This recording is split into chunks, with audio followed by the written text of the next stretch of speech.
Assalamualaikum, hai semuanya. Kita berjumpa lagi di video reaction saya kali ini guys. Oke, semoga semua yang menonton video saya hari ini sehat selalu. Nah, kali ini saya mau tengok video pembahasan tentang ini ya. Kekuatan satu prajurit setara dengan ratusan tentara biasa. Inilah kemampuan khusus pasukan elit TNI. Jadi kekuatan satu prajurit setara dengan ratusan tentara biasa. Jadi itu kekuatan pasukan khusus TNI gitu kan. Pasukan khusus TNI kan ada macam-macam gitu ya, ada banyak lah gitu kan, dia punya pasukan khususnya kan. So jangan lama-lama lagi, mari sama-sama tengok video ini. Let's go. Hey ho Pop gengs.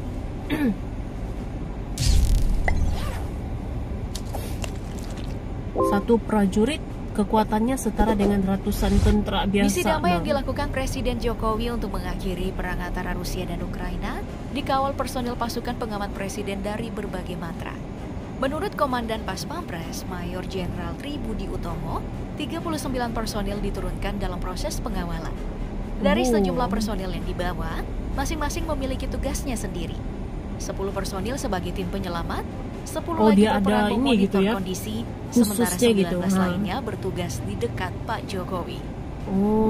Salah satu pasukan yang dibawa oleh Komandan Pas Pampres mengawal Presiden berasal dari Detasemen Jalamangkara atau dikenal dengan Denjaka. Detasemen ini adalah pasukan khusus anti teror yang dimiliki oleh TNI Angkatan Laut dengan tugas menangani pembajakan, pencarian dan penyelamatan serta pembongkaran bawah air. Karena ini adalah pasukan khusus, Denjaka diharuskan memiliki kemampuan terbaik dalam perang. Setiap personil yang ingin bergabung harus menyelesaikan pelatihan selama 4 bulan yang disebut dengan penanggulangan teror aspek laut atau PTAL. Sangat keras dan ketat. Calon prajurit harus melewati terpaan ombak laut yang ganas.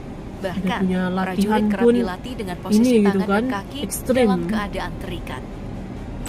Setelah menyelesaikan pelatihan, prajurit berhak mengenakan seragam hitam dengan baret ungu, berlambang jangkar dengan pedang menancap di tengah dan petir menyambar.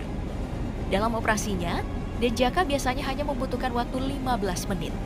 Aksi Denjaka yang paling terkenal adalah yang terlibat saat operasi pembebasan kapal MV Sinar Kudus yang disandra perompak Somalia pada tahun 2011. Oh, ada ikut itu ya?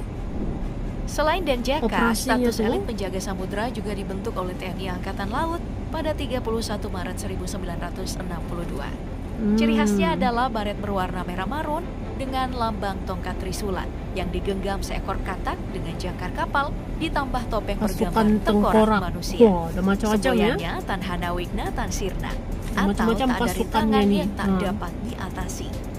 Pasukan elit ini dikenal sebagai nama Kopaska alias Komando Pasukan Katak. Tugas utamanya yaitu meledakkan bawah air, pengintaian, torpedo berjiwa, dan sabotase pangkalan musuh. Prajurit tidak hanya dituntut kuat di dalam air, tapi juga harus mampu beradaptasi di 3 kondisi, laut, darat, dan udara, dengan mengikuti penggemblengan fisik beberapa fase. Fase pertama itu dikenal dengan Minggu Neraka, karena jatah tidur para calon prajurit itu hanya 10 menit ditambah latihan fisik ekstra keras. Dan fase kedua adalah pembinaan.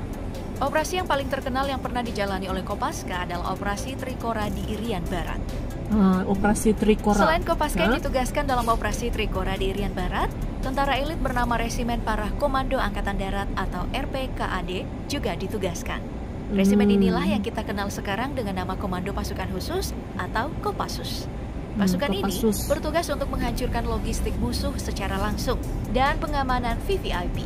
Soal sepak terjangnya, prajurit dengan ciri khas baret merah dengan lambang pisau tegak lurus, sayap dan jangkar dengan bingkai pengikat segi 8. Sebagai pasukan elit yang kerap dijuluki pasukan elit siluman, Kopassus memiliki slogan lebih baik pulang dengan nama daripada gagal di medan laga.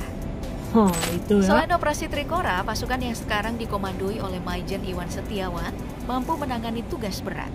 Di antaranya operasi penumpasan D1 T2, lalu operasi militer PRRI atau Permesta, operasi Dwikora, penumpasan G30S, yang sudah operasi Seroja di Timur Timur, operasi Sandra di Bandara Don Muang, Thailand, dan ikut andil dalam operasi pembebasan Sandra oleh perompak Somalia.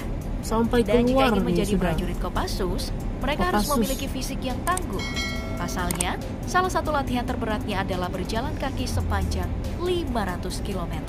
500 km menurut Serka berjalan kaki. Asmujiono dalam buku Kopassus untuk Indonesia, setiap prajurit akan mau mengulang pendidikan komando selama 7 bulan. Meski 7 bulan dibayar ya? 1 miliar. 7 bulan latihannya, wah. Baret jingga, emblem berbentuk perisai dasar merah dengan payung udara, Ini senapan warna bersangkur jingga. dan meriam serta pita di bawahnya. Baret. Ini adalah ciri Ini? khas dari pasukan khas yang kini berganti nama menjadi Kopasgat, pasukan yang menjadi kebanggaan TNI Angkatan Udara. Semboyannya, Angkatan Udara. Kamanye Fadikaraste Mafalesu Kajana, yang artinya kerjakanlah tugasmu dengan tanggung jawab tanpa menghitung untung rugi, tanpa tanya-tanya apa nanti akibatnya. Kopasgat memang tidak seterkenal Kopassus, Kopasgat. tapi keberadaannya dikenal dan bahkan disegani oleh dunia. Alasannya karena Kopasgat adalah pasukan khusus Angkatan Udara satu-satunya dan kualifikasi terlengkap di dunia. Wah, Tugasnya satu-satunya bukan dan untuk bertempur kualifikasi menghadapi pasukan terlengkap lawan, di dunia. tapi Wah. tugas utama mereka adalah membajak Oh, ini bukan pangkalan udara bertempur lawan, ya? kemudian mengoperasikannya dan misi menyelamatkan Oh, pilot membajak. atau combat SAR. Pasukan yang satu ini sempat Oke. menjadi topik pembicaraan saat muncul di Petamburan, Jakarta Pusat di lokasi markas Front Pembela Islam. Mereka ini adalah Komando Operasi Khusus Kopsus. Pasukan elit ini resmi dibentuk oleh Presiden Jokowi Kopsus. dan ditugaskan untuk memberantas aksi terorisme, baik di dalam dan di luar wilayah NKRI. Personilnya berasal dari 3 matra, darat, laut, dan udara. Bahkan, Kopsus bisa disebut pasukan super gabungan elit ya? dari para elit. Kopsus juga menggunakan baret merah Wah, sebagai ciri super khasnya dengan lambang 3 anak panah dan garis bujur yang baret merah berbeda juga ya? dalam bentuk segi 5 berwarna dasar hitam.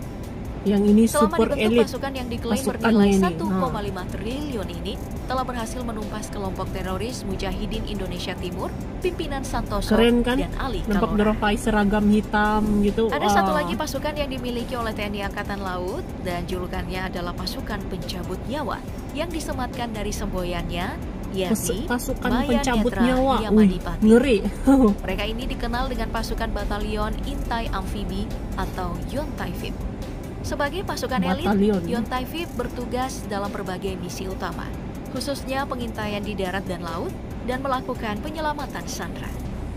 Ujian untuk bergabung sangatlah berat. Oke, Calon tugasnya. anggotanya diharuskan berenang dengan tangan dan kaki terikat sejauh 3 km.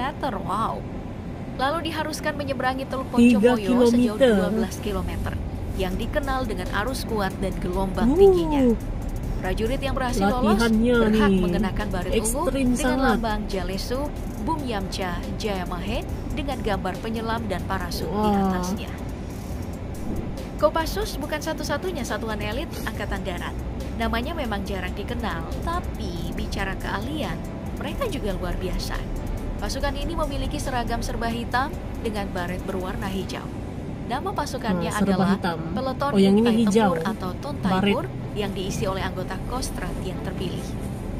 Prajuritnya punya keahlian melakukan penyusupan ke jantung musuh secara senyap dan melakukan sabotase sehingga Ini dijuluki penyusupan. pasukan siluman.